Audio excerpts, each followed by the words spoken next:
Welcome to Next Gen Investing. I am Jenny Horne, joined by Sean Cruz on this Friday. And for our FOMO segment today, we are discussing Twitter. Now, Twitter, I feel like, has had about 18 different news catalysts happen this week. It has been such a busy week for Twitter, and particularly Elon Musk. I think you have to be under a rock to not know that there has been a ton of news as Twitter's board accepted his bid for the company earlier this week, and we saw shares really, react to that. Twitter has had, I'd say, almost like 10 trading sessions packed into the last 5, Sean. So a volatile week in Twitter, but actually hanging on to their gains despite the broader market sell-off we're seeing. And typically in our FOMO segment, we look at actually huge moves to the upside or downside, and that's the exact concept of this segment, is the fear of missing out on that move. But I would say, given the fact that we've seen shares drop about 12% since Musk's bid was accepted earlier, Social, which is, of course, his own backed social media account. He's not back on Twitter or Meta,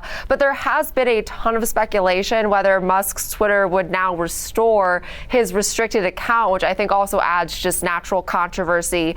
But Elon Musk has vowed to make this an arena of free speech, are his words. I'm not going to speculate on Donald Trump's account being activated or not again, because truthfully, again, it's like, I don't really care, but I do know that this has created a ton of social media companies. Yeah, and I've seen this out there, and I've seen a lot of question along with all that uncertainty as well. If it's supposed to be at 54.20 at some point, if the deal does go through, why shouldn't I just buy it right now? So one, if it looks too good to be true in markets, as in life, probably is. So there's definitely some risk here that you need to think about. But there's still some ways you could maybe find some exposure, but limit and control your level of risk that you're putting on the board, not having to go out there and maybe buy 100 shares, 500 shares, whatever it is it might be. You can look at something in the options trading world where you're using being risk defined, you're using targeting price levels, and you're also using sort of that time component, which is key here. This is really a matter of timing ahead of that October targeted closing date. But you could look at, once again, a calendar spread, which historically, if you talk to a lot of floor traders, they used to call them time spreads.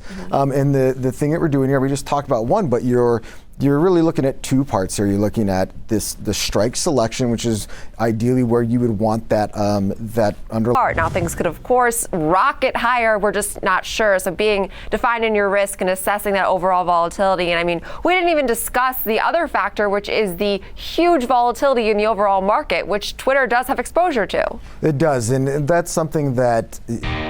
Welcome back to Next Gen Investing. I am Jenny Horne alongside Sean Cruz on this Friday. And now we are going to preview Expedia, which is, of course, an OTA. They have earnings after the closing bell on Monday. And so far, at least from assessing the travel or tourism related earnings we've gotten, it's been a pretty strong earnings season, which isn't something I can say across the board for several other sectors here, Sean. But Zacks is estimating revenue for Expedia to come in around $2.3 billion, which would signal growth of 82% from a year ago, which just feels absolutely ridiculous to me because I don't necessarily consider Expedia a huge growth company. Clearly I'm mistaken here, but this is a company that I think is pretty well established. They have a ton of partnerships, a huge reach in tourism. So it's just very interesting to see that degree of revenue growth, or I'd say it's probably even revenue comeback as we have seen this business hit.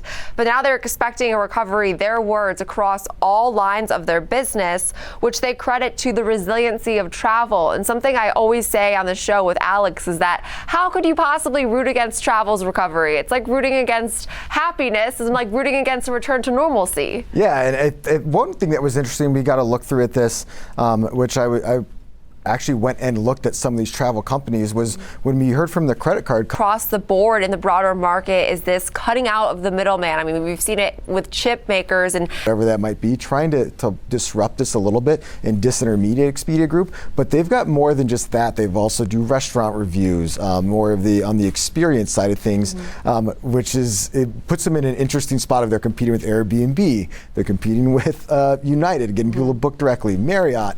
Now Marriott and United are kind of of circumventing them in this, and you think, look, we've got max negativity coming out of the pandemic. I mean, some of these travel stocks got hit hard, and you didn't have to just look at say, the travel groups. If you looked at the airlines, you looked at the cruise lines, you looked at the hotels, looked at Las Vegas Sands in their recent report. Any of these names that are tied to just people getting out there